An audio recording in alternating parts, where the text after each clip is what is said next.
Good morning students. Last క్లాస్లో మనము NMR introduction గురించి ఎక్స్ప్లెయిన్ చేసుకున్నాము. Equivalent and non equivalent protons కూడా నేను మీకు చెప్పాను. సో ఇవాళ క్లాస్లో the most important topic chemical shift గురించి డిస్కస్ చేసుకుందాం. ఎన్ఎంఆర్లో మనము డిటెక్ట్ చేసినప్పుడు మనకి సిగ్నల్స్ అన్నవి ఇలా వస్తాయి. ఒక గ్రాఫ్ ఫార్మాట్లో ఫ్రీక్వెన్సీ వర్సెస్ ఇంటెన్సిటీకి మనం స్టడీ చేస్తాము. ఇక్కడ వచ్చే ఈ సిగ్నల్స్ని బేస్ చేసుకొని మనము ఇది ఆర్గానిక్ కాంపౌండ్ అని చెప్పి మనం ఎలా చెప్పగలము అన్నదానికి మ్యాక్సిమం ఇన్ఫర్మేషన్ మనం కెమికల్ షిఫ్ట్ నుంచి తెలుసుకోవచ్చు. చూడండి, ఇప్పుడు ఇక్కడ నెంబర్ ఆఫ్ సిగ్నల్స్ ఎన్ని ఉన్నాయి? 3 సిగ్నల్స్ వచ్చాయి. కాబట్టి ఈ 3 సిగ్నల్స్ ఏం చెప్తాయంటే అందులో 3 వెరైటీస్ ఆఫ్ ప్రోటాన్స్ ఉన్నాయి అని చెప్తాయి. సో నెంబర్ ఆఫ్ సిగ్నల్స్ ఏంటంటే మనకి టైప్స్ ఆఫ్ ప్రోటాన్స్ గురించిన ఇన్ఫర్మేషన్ ఇస్తుంది. అంటే equivalent protons and non equivalent protons ఎన్ని ఉన్నాయి అన్నది తెలుసుకోవచ్చు. పొజిషన్ ఆఫ్ సిగ్నల్స్ అంటే ఈ ఫ్రీక్వెన్సీ ఒక స్కేల్ ఉంటుంది ఇక్కడ మనకి. ఆ స్కేల్లో వాటి యొక్క పొజిషన్ని బేస్ చేసుకొని మనము నేచర్ ఆఫ్ ప్రోటాన్స్ని తెలుసుకోవచ్చు. అంటే అవి ఆలిఫాటిక్, ఆరోమాటిక్ ప్రోటానా, వినైలిక్ లేకపోతే ఎలైలిక్ ప్రోటానా, వీటి గురించిన ఇన్ఫర్మేషన్ మనకు తెలుస్తుంది. ఆల్రెడీ లాస్ట్ క్లాస్లో నేను మీకు చెప్పాను, డిఫరెంట్ టైప్స్ ఆఫ్ ప్రోటాన్స్కి డిఫరెంట్ కెమికల్ ఎన్విరాన్మెంట్లో ఉంటాయి. అవి అంటే ఎలక్ట్రాన్స్ అన్నవి ఒక ప్రోటాన్స్ అన్నవి ఎలక్ట్రాన్స్కి దగ్గర, అంటే ఎలక్ట్రాన్ నెగిటివ్ ఆటమ్కి దగ్గరలో ఉండొచ్చు, కొన్ని ఎలక్ట్రోనెగటివ్ ఆటమ్కి దూరంలో ఉండొచ్చు.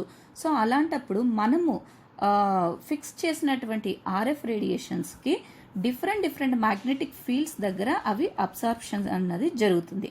లాస్ట్ క్లాస్లో నేను మీకు చెప్పాను, మనము ఒక శాంపుల్, ఆర్గానిక్ శాంపుల్ మీదకి మనం ఏం పంపిస్తున్నాము? ఆర్ఎఫ్ రేడియేషన్ పంపిస్తున్నాము. ఫిక్స్డ్ పెట్టాము ఆర్ఎఫ్ రేడియేషన్ని. మనము మ్యాగ్నెటిక్ ఫీల్డ్ని మాత్రం మనం ఏం చేస్తున్నాము? వేరీ చేసుకుంటున్నాము. సో దట్ ఇక్కడ ఉండేటటువంటి ఎలక్ట్రాన్స్ ఎన్విరాన్మెంట్ మీద డిపెండ్ అయ్యి మనకి అబ్సార్ప్షన్ అన్నది జరుగుతుంది. సో నెక్స్ట్ ఏంటి అంటే, సపోజ్ నేను ఇక్కడ ఒక ఆటమ్ తీసుకున్నాను, మధ్యలో న్యూక్లియస్ ఉంది, చుట్టూతా ఎలక్ట్రాన్స్ ఉన్నాయి. ఒక ఎక్స్టర్నల్ మ్యాగ్నెటిక్ ఫీల్డ్లో నేను దీన్ని తీసుకెళ్ళి పెట్టినప్పుడు because of this external magnetic field ముందుగా ఇక్కడ ఉన్నటువంటి ఈ ఎలక్ట్రాన్స్ ఏం చేస్తాయి? ఇండ్యూస్డ్ మ్యాగ్నెటిక్ ఫీల్డ్ని క్రియేట్ చేస్తాయి. ఈ క్రియేట్ చేసిన induced magnetic field opposite to the applied field అవ్వచ్చు, లేదంటే reinforce with the applied field అవ్వచ్చు. ఆపోజిట్ కాబట్టి నేను డౌన్ యారో పెట్టాను, రీఎన్ఫోర్స్ కాబట్టి అప్ యారో పెట్టాను ఇక్కడున్న దాని ప్రకారం.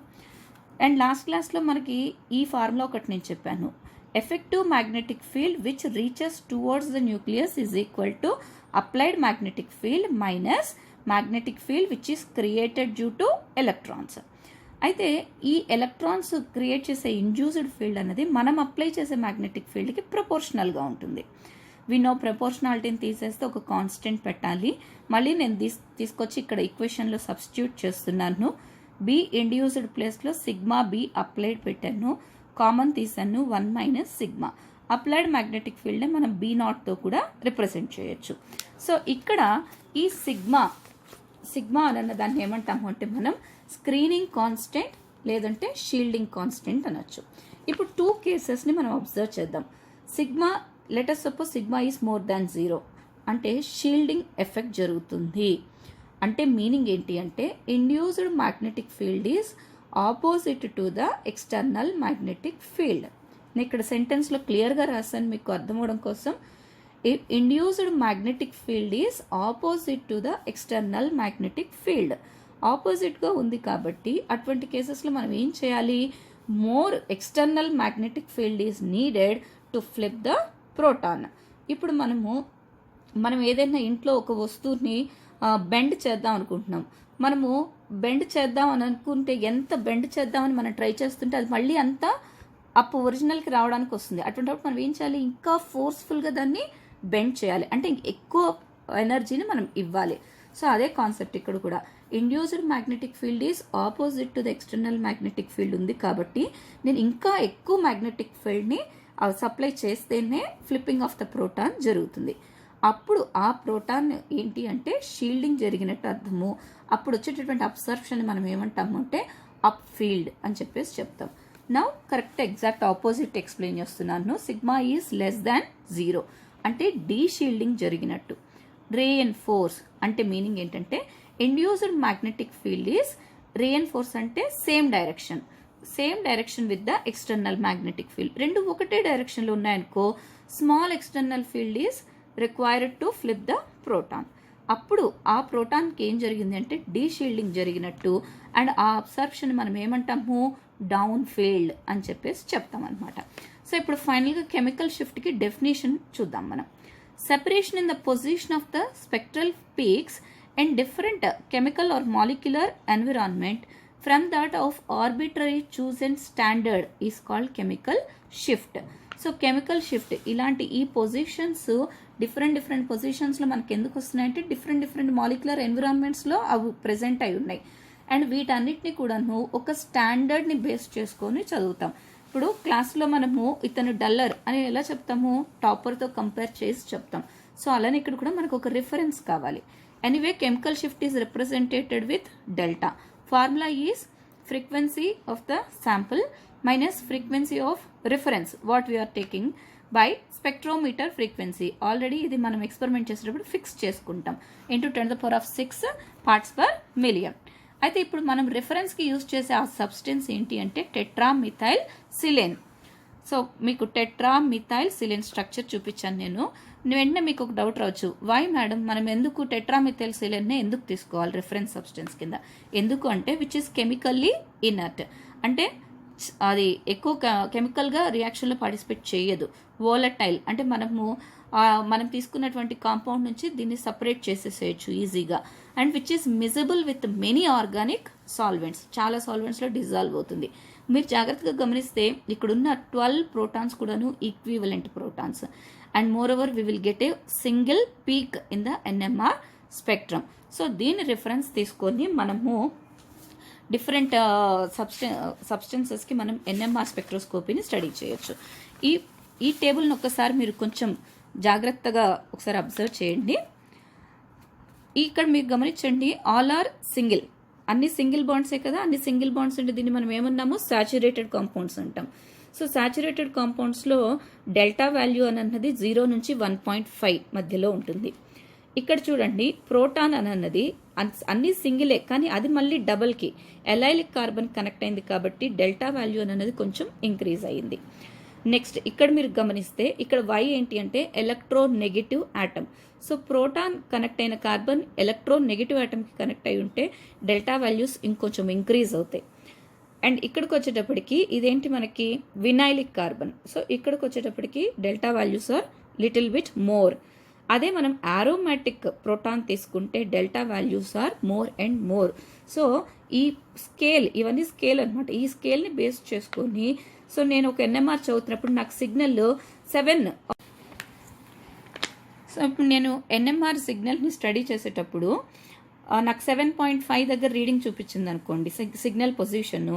సో నేనేం ఎక్స్పెక్ట్ చేయొచ్చు, the given compound maybe aromatic proton ఉంది అని చెప్పి నాకు తెలుస్తుంది అనమాట.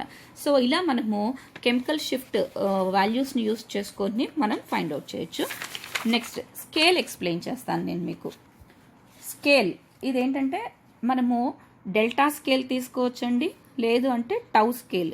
నేను కింద చూపించింది డెల్టా స్కేల్, పైన నేను చూపిస్తున్నది టౌ స్కేల్. టీఎంఎస్ అంటే reference peak, tetramethyl silane. So delta values ఏంటి అంటే ఇటు సైడ్కి వచ్చేటప్పటికి పెరుగుతూ ఉంటాయి అన్నమాట. డెల్టా ఈజ్ ఈక్వల్ టు 0 అంటే డెల్టా వాల్యూస్ తక్కువ ఉన్నాయి అంటే మీనింగ్ ఏంటి అంటే షీల్డింగ్ జరుగుతోంది అని అర్థం. షీల్డింగ్ జరుగుతున్నప్పుడు ఆల్రెడీ నేను మీకు బిఫోర్ పేజ్లో చెప్పాను, షీల్డింగ్ జరుగుతున్నప్పుడు అప్పుడు జరిగే అబ్సార్ప్షన్ని మనం ఏమంటున్నాము అప్ ఫీల్డ్ అంటున్నాం. సో అవే నేను మళ్ళీ మీకు ఇక్కడ రాశాను. సో షీల్డింగ్ జరుగుతుంది, అప్ ఫీల్డ్ ఉంది. So delta values are less అంటే shielding is happening. Delta values are more అంటే డీషీల్డింగ్ ఈజ్ హ్యాపెనింగ్ అంటే డౌన్ ఫీల్డ్. అంటే హై ఎనర్జీ దగ్గర మనకి అబ్సార్ప్షన్ జరుగుతుంది, లో ఎనర్జీ దగ్గర అబ్సార్ప్షన్ జరుగుతుంది కాబట్టి ఇది హై ఫ్రీక్వెన్సీ, ఇట్ సైడ్ వచ్చేసి లో ఫ్రీక్వెన్సీ. డెల్టా వాల్యూస్ లెస్ అంటే కెమికల్ షిఫ్ట్ వాల్యూస్ లెస్ ఉన్నట్టు, ఆటోమేటికల్లీ ఇటువైపు రాసింది మోర్ కెమికల్ షిఫ్ట్ వాల్యూస్ ఉన్నట్టు అనమాట. Always delta plus tau should be equal to 10. ఇక్కడ నేను చూపించిన దాన్ని బట్టి మీకు అర్థమవుతుంది. మనం జనరల్గా ఏంటి అంటే కెమికల్ షిఫ్ట్లో డెల్టా స్కేల్నే మ్యాక్సిమం టెక్స్ట్ బుక్స్లో మనకి ఎక్స్ప్లెయిన్ చేస్తాడు. టౌ స్కేల్ అనేది చాలా రేర్గా యూస్ చేస్తారు. Now factors effecting chemical shift అంటే ఎప్పుడు మనకి డెల్టా వాల్యూస్ ఎక్కువ ఉంటాయి, ఏ కండిషన్స్లో మనకి డెల్టా వాల్యూస్ లెస్ ఉంటాయి. First one is inductive effect. Already మన ఫస్ట్ ఇయర్లో నేర్చుకున్నాము. ఇండక్టివ్ ఎఫెక్ట్ అంటే shifting of sigma electrons towards more electronegative atom.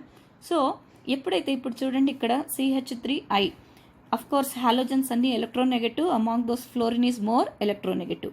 ఇక్కడికి వచ్చేటప్పటికి ఎలక్ట్రాన్స్ అన్ని టువర్డ్స్ ఫ్లోరిన్ వైపుకి ఉన్నాయి కాబట్టి electron environment around the proton is less. ఎప్పుడైతే ఎలక్ట్రాన్ ఎన్విరాన్మెంట్ తక్కువగా ఉందో డీషీల్డింగ్ జరుగుతుంది. డీషీల్డింగ్ జరిగిన వాటికి డెల్టా వాల్యూస్ ఎలా ఉన్నాయి, పెరుగుతున్నాయి. కాబట్టి దీనికి delta value is more. Among these fluorine, chlorine, bromine, అయోడిన్కి ఎలక్ట్రోనెగటివ్ వాల్యూ లెస్. అంటే ప్రోటాన్ చుట్టూతా ఎలక్ట్రాన్ ఎన్విరాన్మెంట్ ఎక్కువగా ఉంది. ఎలక్ట్రాన్ ఎన్విరాన్మెంట్ ఎక్కువగా ఉంది అంటే షీల్డింగ్ జరుగుతుంది. షీల్డింగ్ జరుగుతుంది కాబట్టి డెల్టా వాల్యూ ఏమైంది, తక్కువగా ఉంది. So inductive effect as well as electronegative atoms will ఏం చేస్తాయంటే డెల్టా వాల్యూస్ పెరగడం తగ్గడంలో రోల్ని ప్లే చేస్తాయి. Next van der Waals forces.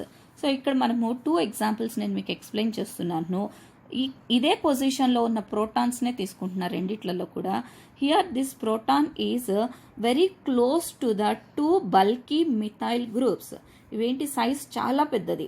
So ఎప్పుడైతే ఆ ఓవర్ క్రౌడింగ్ జరిగిందో ఈ ప్రోటాన్ దగ్గరుండే ఎలక్ట్రాన్స్కి వీటికి మధ్యలో ఏంటి, రిపల్షన్స్ జరుగుతాయి. సో ఎలక్ట్రాన్ ఎన్విరాన్మెంట్ అన్నది తగ్గింది కాబట్టి డీషీల్డింగ్ జరుగుతుంది.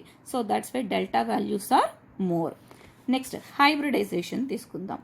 మనకి 3 హైబ్రిడైజేషన్స్ తెలుసు, sp3, sp2, sp. Among these 3 S character అని అన్నది ఇటు సైడ్ వెళ్తూ ఉన్న కొద్దీ ఎస్ క్యారెక్టర్ పెరుగుతుంది. మీకు తెలుసు 50% ఎస్ క్యారెక్టర్, 50% పీ క్యారెక్టర్. ఎప్పుడైతే ఎస్ క్యారెక్టర్ ఎక్కువ ఉందో electrons are more closer towards carbon. ఎందుకంటే ఎస్ అంటే న్యూక్లియస్కి దగ్గరలో ఉంటుంది కదా. ఎప్పుడైతే క్లోజర్ టు కార్బన్ ఉంటాయో ఆటోమేటిక్గా electron environment around hydrogen is less. అంటే ఏం జరిగింది, డీషీల్డింగ్ జరిగింది. ఆటోమేటిక్గా delta values are more. And last which effects is hydrogen bonding. Hydrogen bonding అంటే మనకు తెలుసు జనరల్గా వాటర్ వీటన్నిట్లలో మనం అబ్జర్వ్ చేస్తూ ఉంటాము. H is connected to 2 electronegative atoms అనమాట. ఎప్పుడైతే ఆబ్వియస్లీ మనం ఇప్పటివరకు చెప్పుకుంది ఎలక్ట్రోనెగటివ్ ఆటమ్స్ కనెక్ట్ అయి ఉందో electron environment upon this proton will be less.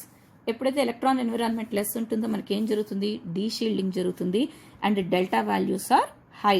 So మనము ఇక్కడ ఉండే ఈ ఫ్రీక్వెన్సీ వర్సెస్ ఇంటెన్సిటీ అని చెప్పాను కదా, ఇక్కడ మనకేంటి అంటే డెల్టా వాల్యూస్ అని అన్నవి ఉంటాయి.